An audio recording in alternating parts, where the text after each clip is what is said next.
Welcome to Change and Triumph. We're here with Dave Foster, a serial real estate investor and tax strategist whose career pivoted on an unexpected $30,000 tax bill. Talk about change.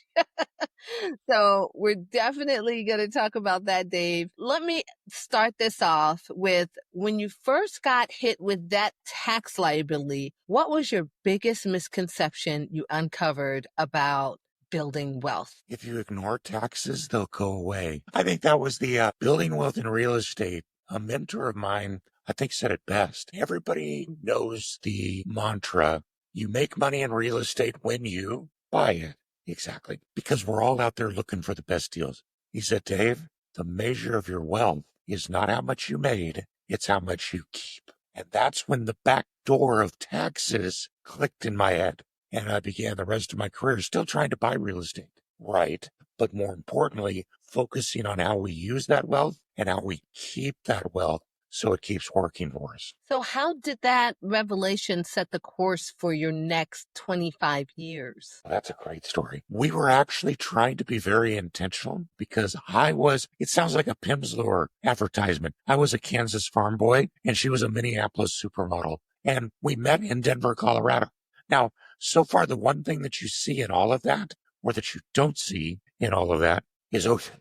But after we got married, we started in our careers, we had our first child, and we wanted to throw the TV away. We didn't want to do anything but just look at this little bundle of joy. And it kind of just hit us all at the same time. The greatest commodity you have in life is not wealth, position, or fame. It's time. And if you don't use your time wisely, you will waste your life. And we said, well, we kind of felt like, are we wasting our time having these careers when what we really want to do is be with this little one and their siblings to come? And so we kind of thought, well, what should we do? And I don't know, someone on a date night said, let's go buy a boat and sail around the world. It'll be easy. But what? So there you go. The Minneapolis girl, the Kansas boy living in Colorado decided to buy a sailboat and sail around the world without a clue how to sail and without having a clue how to do it. God, I love this story. Yeah. So the next crazy statement out of somebody's mouth was, how are we going to do that? Let's become real estate investors. It'll be easy, she said. So we became real estate investors. And because my nickname is Ready, Fire, Aim Dave, I went and bought a property, fixed it up, put renters in it, established it, and sold it. And we thought, there's the start. Dave, that's an amazing story. That's an amazing story. I gotta know, your wife suggested this. This wasn't your idea. So who was your mentor?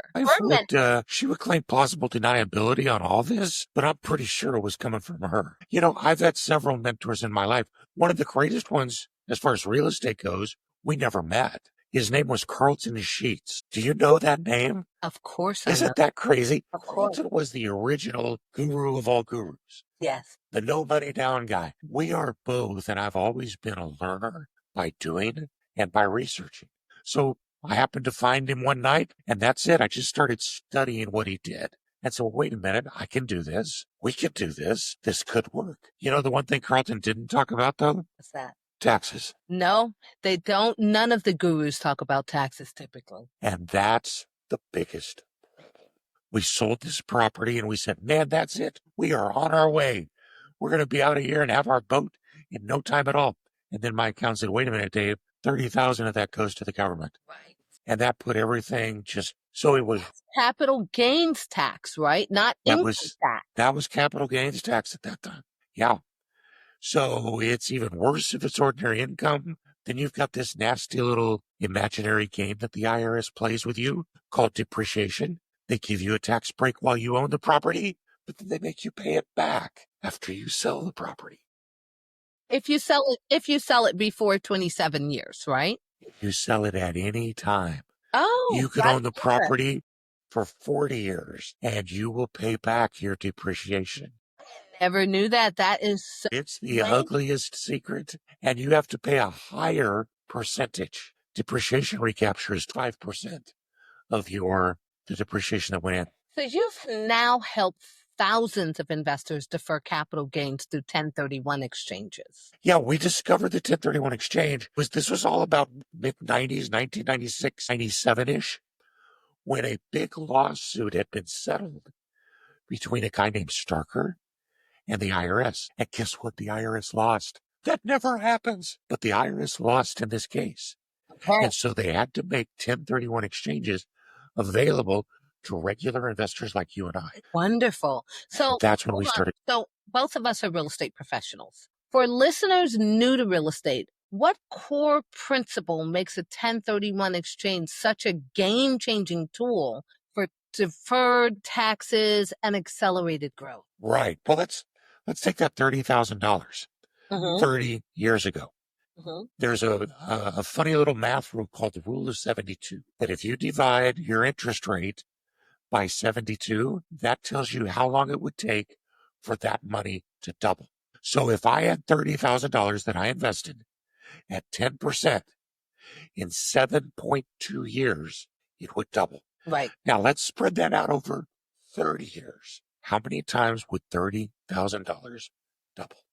30, 60, 180, 360, 520. And all of a sudden, that's real money. That's what the 1031 exchange is. Because instead of paying the tax on your real estate sales, real estate sales, you get to keep using that money for your benefit. So if I would have done a 1031 exchange on that first one, I would have taken that $30,000 and I would have bought more real estate, which would have made more money. And then when I sold it, I would have done a 1031 exchange again and kept all of that money working for me. It's just a form of compound interest, but it's so powerful when you can do that throughout your entire career. It sounds like, that was a huge turning point, a huge moment that reshaped your philosophy on long-term investment and wealth preservation. I'm so excited about the way you explained it. It's so simple. I never thought of a 1031 exchange that way. Yeah, well, it was your turning point's a great way to phrase it. Up until that time, I was the king of ADHD. I would get a job, a career, I'd build a business. I could handle it for about 8 years. And then I just had to stop because it got boring to me. When I discovered this and I saw what it was doing for us and I saw what we were able to develop to do for others, it's now going on 29 years that I've been doing 1031s for people. And I still get such a jazz seeing someone's eyes open. They go, wait a minute, that means I can do this. So you relocated your entire portfolio from Denver to Florida using back-to-back 1031 exchanges?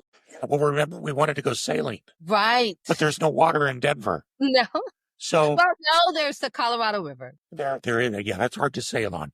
But so we knew that we needed to move to water. And so we started to be very strategic about every time we would sell a piece of investment property, we would 1031 exchange. Now that's one side of it. Another side of where I live is helping people to perform. It's actually some of it is very easy to do, but the 121 transaction where they sell their primary residence. Okay. Now, if you buy a piece of property and you live in it for 2 years and you're a married couple, then when you sell that property, you can take the first $500,000 of profit tax-free. There's so many misnomers about that because I've heard, and I'm in real estate, I just don't pay attention to these things. And it's crazy that I don't. But, there's professionals like yourself for that. I have heard on multiple occasions, if it's your primary residence, you don't pay capital gains at all. But you're saying right now, for someone that's in New York City, that's selling their house for $1.5 million, and they bought it at $300,000, and they want to move to Florida. Now they can only take a free pass on the income on the first $500,000, and they still have to pay taxes on the other $700,000 or whatever that is. Well, yes, but hang on with me for a quick second here. Okay. Because where I've lived is in the confluence of those two parts of the code. So what we did was we would move several times when we were in Denver. Every time we would take 500,000 up to 500,000 of that profit tax-free, whatever it was. The tax-free money went into the fund to buy the boat. Every time we did a 1031 exchange, that went into new real estate. And then as we figured out where we were going to go, we first moved to Connecticut. And we moved everything to Connecticut by way of the 1031 exchange. So now our portfolio was in Connecticut. We sold our primary residence in Colorado. That money was tax-free. Where did I move? Into one of my investment properties.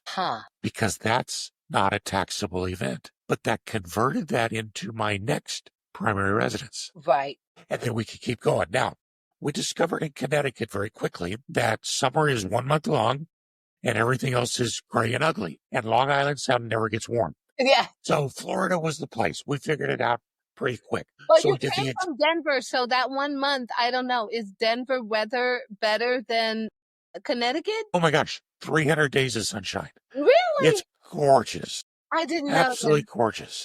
that. Yeah. Okay, so Denver, I never knew Denver was similar to Florida. So it's sunshine, but it gets cold. I've never lived there. Up in the mountains it does, but down in Denver it's actually fairly mild. Oh, I don't know, ask half of California. They've all moved to Colorado. It feels like anyways. I always never knew that either. That's why I love this show, because we get to learn new things and share new things that no one ever realized. And I definitely thought Denver was cold because I've driven from California through the grapevine to New York many years ago, and all I can remember is freezing cold weather. You can find snow if you want it, yeah. Okay. But we decided we needed to get to Florida. So we did the exact same thing. Primary residence sales, tax-free, buy the boat, 1031s into investment real estate, moved to Florida, and 10 years to the week of us setting our 10-year goal, we bought the boat, a 53-foot sailboat with tax-free dollars. We moved aboard and raised our children for 10 years, living off of the income from our fleet of vacation rental real estate. Wow. So that's how we used our combination of the two. But are you ready to have your mind blown? Yeah. That's a great way to call it. Yeah. Okay, you ready for me to go back and blow your mind now? Yes. So you talked about those people that have about $1 million in gain. Right. And they're only going to be able to take 500,000 of it. Yes. So do exactly the opposite of what we did. Turn your primary residence into an investment property. Right. And rent it for a year. Now, if you've got that kind of income, you probably have other places you can live or travel for a year or whatever. And then at the end of the year, you sell that property. Now, when you sell that property, you're selling an investment piece of real estate. Right. So it qualifies for the 1031 exchange, which lets you defer Back up. all So tax. the primary residence does not qualify for the 1031? That is correct. But when you turn it into an investment real estate, it qualifies for a 1031 exchange. So you could sell that property, go buy more investment real estate, and defer all the tax. Now that's kind of cool, but here's where it gets even better. Did you still live in that property for 2 out of the previous 5 years? Sure you did. So you also qualify for the 121 exemption. You get to do both. 500,000 is tax-free to you. The other 500,000 of deferred gain goes to buy more real estate. You really are an expert. And I mean, you mentioned you have ADHD. I don't think so, because you made a plan and together you stuck to it. You got the boat. This is amazing. This is fantastic. Like I say, my wife claims all credit and she's got plausible deniability. She's probably right. But yeah, it's those kinds of things today that are just so huge. That's huge. Because when you can convert tax to tax-free, when you can defer tax for decades, and I actually have a family right now from Connecticut that are on their 3rd generation of real estate investing without paying any tax. Right. We started doing 1031 exchanges for their grandfather. Wow. When he passed away, his properties went to his son at what's called a stepped-up basis. So all the deferred tax over those years went away. Now, his son didn't need us for a few years, did he? Because he didn't have any more profit. Everything was tax-free.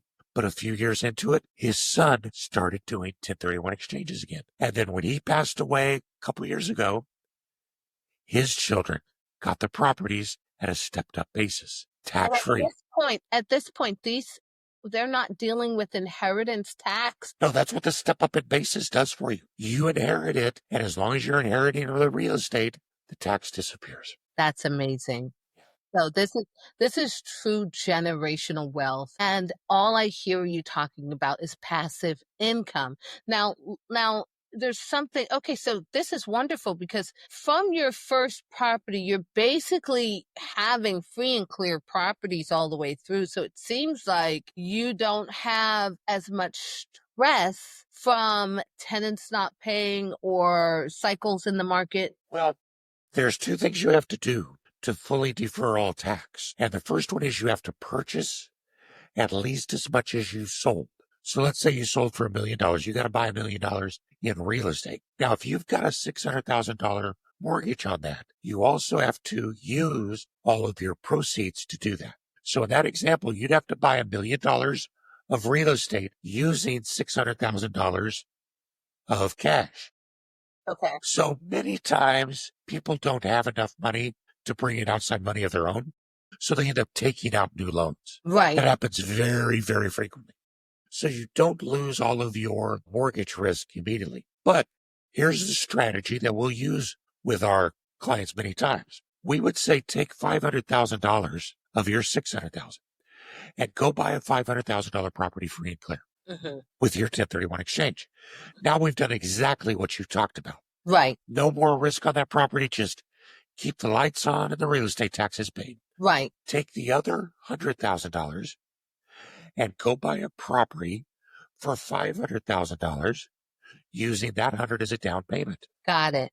Did you buy $1 million in property? You sure did. Did you use all 600 of cash? You sure did. But what do you have? One property free and clear that's out of harm's way, and another property that you're still getting the components of the internal rate of return. So you're still getting the interest, you're getting the amortization on the loan, you're getting the depreciation write-off, you're getting the appreciation. And is it at risk? Sure, but only $100,000 of your money is at risk. Okay. And that's what we would call a diversification exchange. That's amazing, Dave. That's really amazing. So let's talk about this because we're right here on the precipice of investor pitfalls and strategic workarounds. That's literally what we're talking about. And let's get to the crust of it because a lot of us out here are doing syndications. And so with those syndications, aren't 1031 friendly.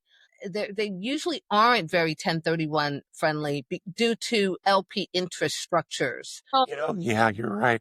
Yeah, until, syndications have been around as long as time, right? Whether you syndicate a racehorse or basically they're just a group of people getting together. Somebody organizes it. We call them the syndicator now. And they form this entity that's going to invest in real estate. And most of the people get to do it passively. Now, up until about 10 years ago, I didn't have a gray hair on my head. Every one of these has a syndication's name on it. I swear. Yes, you're absolutely right. Syndications typically will not work because what you're buying, if I was going to invest in a syndication, what I'm buying is not real estate. I'm buying a membership interest in an entity that owns real estate. Okay. And that doesn't qualify for a 1031 exchange. That's not a qualification. No. 1031 exchange has to be a sale of real estate and a purchase of real estate. So that being said, here's how we got the gray hairs because we found ways to deal with it. Yes. The first one is that if the syndicator has some bright attorneys, they could create a way to allow a real estate investor to sell their real estate in 1031 into what's called a tenant in common portion of the syndicated property. They're actually taking deed to that percentage of the property. That's right. Yeah. A little complicated, takes some effort by the attorneys. And so generally, syndicators that are accepting those have a little bit higher minimum. Yeah, but that can work. The other option, you could compile, like, let's say you bought your own investment property and you bought the two different investment properties. You bought one free and clear. Let's take that example of the typical Brooklyn, New Yorker. I'm from New York. So this is happening a lot right now. This is a common thing. because people that bought their houses 10 years ago in Brooklyn for $350,000, their homes are now worth 1.2 to 1.5 million, and they're bringing that cash to Florida and messing up the market. Okay. Can we just say 4 words? Two-family brownstones. Yes. Yes, that is typically what they are. Two-family brownstones. 2 to 3, but usually 2, 3, 4 family brownstones. And that's exactly what's happening. So using your scenario earlier, okay, let's say they took 500,000 for themselves, and then they bought a house. They bought another property that was an investment property with another 500,000 free and clear. And then they used the third 500K in a tenant in common syndication. Is that a possibility? Yes, as long as they're buying an actual percentage of the real estate. That works perfectly well. Here's another twist, though, that they could do. Forget the extra 500,000. Okay. They're selling for $1 million. They bought for 5 free and clear. They bought another 500,000 with debt. So everything's covered for their 1031. Right. Here's a property over here that has no debt. Why don't you refinance it and take that 400,000, go buy any syndication you want? It's the best workaround. That is a huge workaround. Are there any what creative structures or techniques have you used to keep investors inside the 1031 framework? In terms of, give me a little more perspective here. One idea. Are there any others that come to mind? For the syndication, to invest in syndications? Well, you could start your own. That's true. You got $600,000, contribute that into an LP or a GP, start your own syndication. The other one, as much as it pains me to say it, is to don't do the 1031 exchange. If you really want to go into syndication, do some very, very thorough math and see what your opportunity cost is going to be by having to pay the tax, and then be willing to pay the tax and move into the syndication. It's not my first choice. Okay. It's not. It's something that just pains me to even say. Okay. But another mentor of mine once said, nobody goes broke paying taxes on profit. Ever.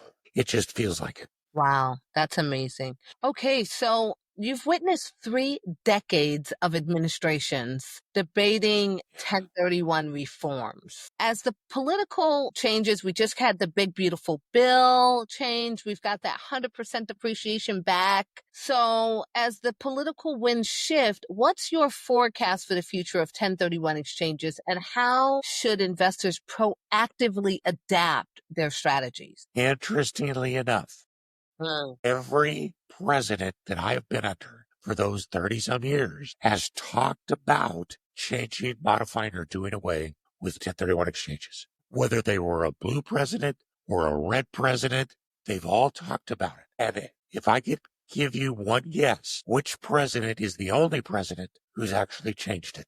What would you say? Reagan. I'd say Reagan. Okay, that would be really nice, but unfortunately, Reagan's a little before me. The gray hair is not quite that old. Nope, it wasn't Reagan. President Trump is the only president that has modified.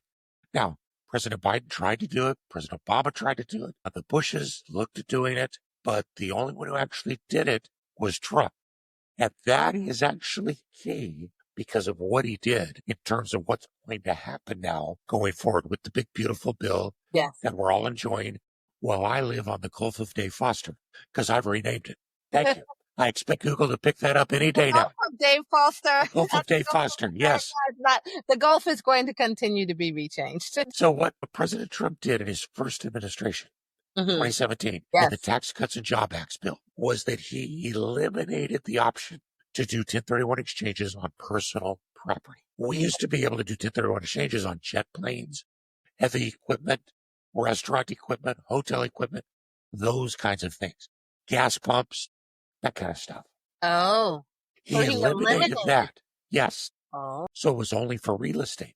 But in exchange for that, he brought in bonus depreciation.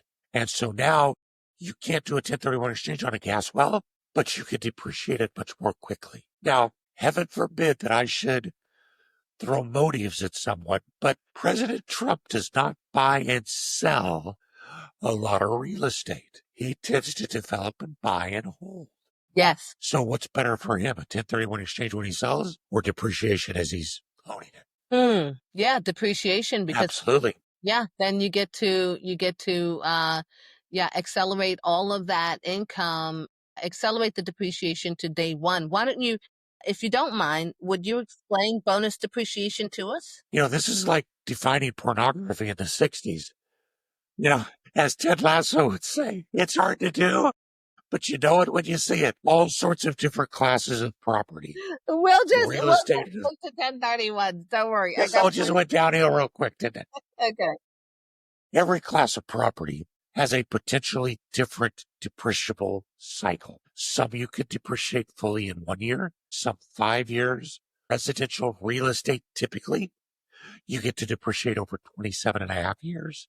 Commercial property, I think, is 35. And so, but what bonus depreciation allows you to do is to shorten the time for a variety of reasons. Some it's because you're using what's called 179. So I'm taking a trailer home, and instead of depreciating that as part of the real estate, I'm depreciating the trailer house itself.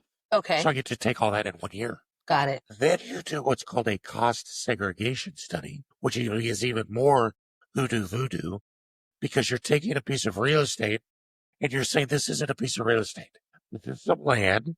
This is a structure, but there's a whole bunch of components that aren't real estate, like an HVAC system, a heating system. There's copper wiring, and all of that kind of stuff we're going to separate out.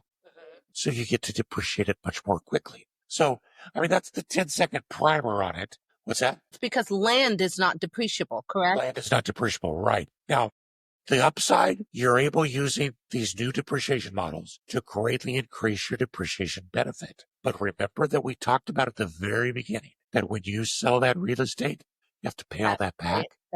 Not if you do a 1031 exchange. Interesting. So now you can get the benefit of all the depreciation, and you could do the 1031 exchange to keep it deferred. I'm going to pick one of the gray hairs out of the library of your head.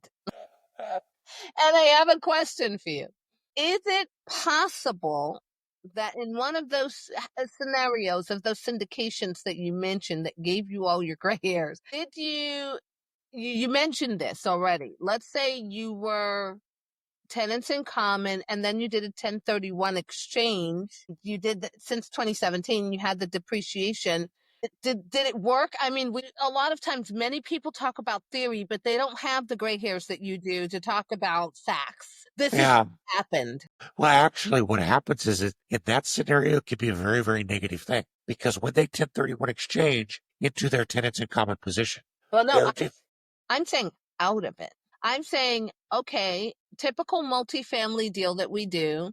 Okay. Let's say it's 3 years. It was a Class C value add. A lot of my colleagues do Class C value add, and investors can get, let's say, 2x returns in 3 to 5 years. So let's say we're at the end of the 5 years since 2017. I don't know if you were involved in a deal since then. And then they put the money in through a 1031 exchange, and then made the passive income along the way, made their profits. That property was depreciable. And so they got the accelerated depreciation. Now the property's sold. And now the IRS has some questions for you. Okay, this property is sold. You were a tenant in common that owned this amount of interest. And now you're going to be going into a 1031 with that profit into a new deal. That's exactly right. That's one scenario, and that can work perfect. Okay. Because that will keep your depreciation at bay. What happens occasionally is the syndicator will create a model where you'll 1031 into a tenant in common portion, and on longer holds, they will then have you contribute your tenant in common interest in real estate to the GP. Okay. In exchange for membership interest.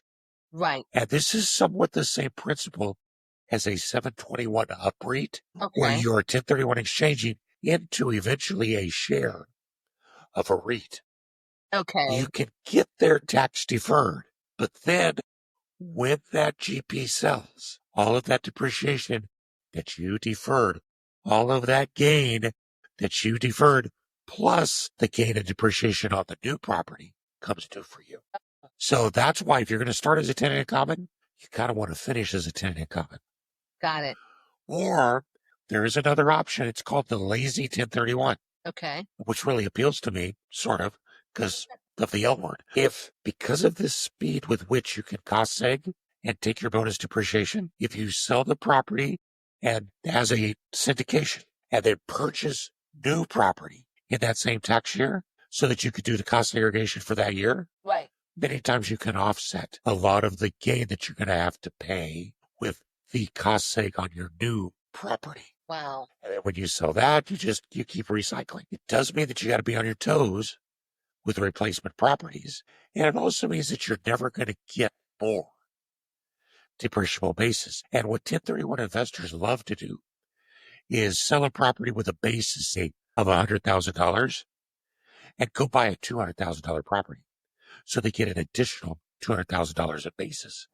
Sell a property with $500,000 in basis, go buy a $2 million property so that it increases your depreciable basis by $1.5 million. And all of a sudden you are offsetting a whole lot of your income from real estate with depreciation by itself. That's a great way to retire. Dave, I think you told us so many ways to retire, how the wealthy really play the game, and how to be triumphant. And we cannot close this podcast. I've got the next two segments are like really, really important. And the whole world is changing with AI and it's just evolving now. So AI is rewriting deal analysis, copywriting, client engagement in real estate, in an arena governed by detailed tax law. Where do you see AI adding the most value, and where does human expertise remain irreplaceable? Great question. I have a bias, and my bias is because I've actually had clients in the last 24 months who have come to me saying, Dave, is this true? Because I saw this on AI. Google's AI showed this to me. And I will go back and I will look at it, and I will actually be able, because I'm old or because of my experience, whichever, able to go back and find the source material that Google AI used to give the answer. Right. And it's wrong. Wow. So my bias is you got to be so careful, because at its core, AI is nothing more than a congregator of all the world's knowledge.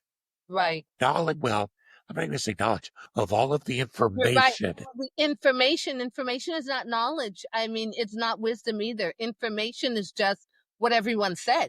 That's right. So Which, if I write an article that's wrong, Google right. or ChatGPT can Yeah. pick that up, and the next thing you know. So is it got to use? Absolutely it does. But we need people continually going into fields where they're going to be doing boots on the ground research using AI, but also learning how to work through the tax codes themselves to make sure that we don't slip up. Because the last time I checked, using AI was not an excuse to get out of an IRS fine. You've joked about your son writing flawless emails with ChatGPT. Beyond the novelty, what deeper lesson does that example teach us about marrying technology with the nuance of complex financial planning? 100 years ago, when my family were farming in Kansas and there wasn't even a phone, you had to drive down the road to find out what seeds your neighbor was planting so that you could do the same because their fields looked so good. 50 years ago, it was party lines, phones. 30 years ago, the computer. Now, you've got to embrace change, but not just for change's sake. In my mind, that's for the bleeding edge people. Go accept change for change's sake. That's fine. Once it's proven, I'll use it. But you've got to be willing to use it. Because look at the prolific expanse of products now in the short-term rental vacation field. Right. The property management field, the accounting management field. If you use it judiciously and you don't simply rely on it to always be right, it's going to be your friend. Absolutely. Awesome. But it's only a tool. It is a tool. It is a tool like every other tool that you just mentioned, the telephone, copywriter, the whatever. It's the latest tool, and we have to keep it. And I love what you said about you have to change with the times. You can't just, I'm going to stay using, my mathematical accounting ways, or I'm going to physically read all of the 1031 exchange new laws, because there is software that's coming out that's going to be better and better, and you have to grow with the world. It's just how it is. If I could turn my screen around, I'd show you the abacus on my desk. Awesome. Awesome. And you still use it? All the time, as a cat toy. So your faith underpins how you turned a career setback into a purpose-driven vocation. How has your spiritual perspective shaped both your entrepreneurial decisions and your passion for education, for educating others? Jesus said that the two greatest commandments were first to love God with all your heart, soul, mind, and strength. And the follow-up to that you find in the Proverbs, where it says, rely on God with all your heart. Don't lean on your own understanding. In all your ways, acknowledge Him, and He will direct your paths. And as we've gone forward in our life, that's what we've attempted to do, is to let God direct our paths, because ultimately, it was funny as you were talking about artificial intelligence, AI. I thought, what would you call God? That's kind of like the EI, eternal intelligence. I love that. I know, isn't that cool? I just thought of that. It's cool. I love that. But then the second... Watch, that's going to trend. Yeah, let's bring it. Come on. But then the second commandment that Jesus said was exactly the same, is love your neighbor as yourself. And as I've accomplished, as we've done things, as we've seen joys and triumphs, my life would be hollow, and it would not be what God wanted for me if I kept that for myself, because He wants me to love my neighbor as myself. And that means extending to them the same advantages that I can. I've just managed to turn it into a business model, and I love it. That is so awesome. So you have written a book, Lifetime Tax-Free Wealth, and uses case studies to drive its message. Why do you believe storytelling, far more than raw numbers, is the most powerful vehicle for teaching investors? Ever watched a bunch of sixth grade kids in math class? Yeah. They all fall asleep, don't they? Yes, pretty much. Take all those sixth grade kids and put them around a campfire at night, telling spooky stories. They're all going to be awake. I think storytelling is just so relevant, because if you tell enough stories from enough perspectives, everyone can say, that's me. And you can start to follow that model. I literally thought when I was starting to write the book that I was writing a how-to book, just like everybody else does. This is how to do these 5 things, blah, blah, blah. But ultimately, by the end of it, I realized I just want to tell the stories of my clients and myself, people that I know that have used these well. Right. So others can be inspired. That's right. Because and we've talked about that even in this podcast today. It's like, okay, how have you actually seen it done? Because there's so many people on social media that read someone else's book and then they talk about the theory of things. But when you've actually lived it, and you're doing it, and you've been doing it for that wisdom is like, you can't find it anywhere. It's not something that comes and goes. It's not something that can be read on ChatGPT, right? Thank you. That was a very kind word. So you're always launching new projects under the 1031 Investor brand. What upcoming initiative are you most excited about, and how will it empower investors in the next market cycle? Well, it's great that you talk about the next market cycle, right? Because where we're at right now isn't where we were yesterday, and it's not where we're going to be tomorrow. It's not. And that goes back to that whole thing of you've got to be prepared to change. Now, real estate, the cycle itself, it's absolutely predictable. It's been this way for thousands of years. Right. When it changes from a crash to a buyer's market to a seller's market to whatever, can't predict that. But we know that it's going to go through the cycle steps. And so being able to recognize where it's at, respond right now, and also prepare for where it's going to be is so critical. And we do that with our ongoing education. We're training realtors all the time because we do continuing education classes for them. But we're starting now to think that maybe we need to take a step back. If you look at this cycle, it really started 2008 with the bad days, when when everything crashed. Yes. And then it wasn't until about 2010 that we even knew that the real estate market had a pulse. And now it's been just going great guns until about a year ago. Right. It's starting to stagnate. Well, from 2010 to 2023, 24, that's a long run. That is. All the way from someone being 13 in a middle school Right. to being 26 with a job, ready Right. to buy real estate. Yes. How are we preparing the people who are at middle school right now? Right. So one of the things that we're starting to do is launching some financial literacy campaigns to see if we can help that next generation who don't even have a clue about anything yet. Right. So they'll be ready to invest in real estate when the time comes. And unfortunately, I think we may have a generation that got skipped.